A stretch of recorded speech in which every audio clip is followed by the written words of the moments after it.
గచ్చిబౌలిలోని prism పబ్లో పోలీసుల మీద కాల్పులు జరిపిన నిందితుడు బత్తుల ప్రభాకర్ నేర చరిత్ర చూసి పోలీసులు షాక్ అయ్యారు.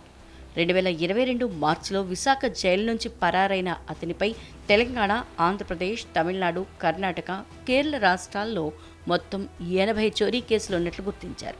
అందులోనూ కేవలం 11 చోరీల్లోనే 2.5 కోట్లు కొట్టేశాడు. ఈ డబ్బుతో ఖరీదైన కార్లు కొంటూ పబ్బుల్లో గడుపుతూ ఎంజాయ్ చేస్తున్నాడు. ఇలా 3 ఏళ్లుగా పోలీసులకు చిక్కకుండా తిరుగుతున్నాడు. కానీ గచ్చిబౌలిలోని ప్రిజం పబ్ దగ్గర పోలీసులకు అడ్డంగా దొరికిపోయాడు.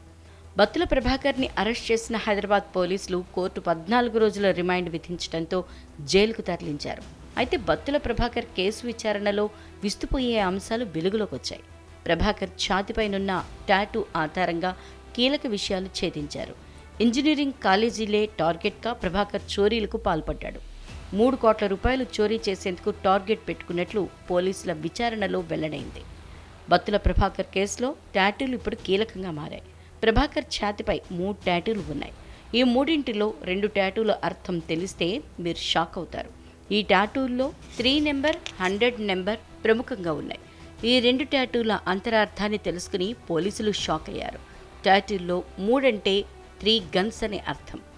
100 అంటే 100 మంది అమ్మాయిల్ని ట్రాప్ చేసి అనుభవించాలనేది ఈ క్రిమినల్ వేసుకున్న ప్లాన్. ఈ లూటీ కోసం హైదరాబాద్ శివార్లో గన్ ఫైరింగ్ ప్రాక్టీస్ చేశాడు ప్రభాకర్. లగ్జరీ కార్లు, విలాస జీవితం, నెలకో కాలేజీలో చోరీనే టార్గెట్గా ఎంచుకున్నాడు.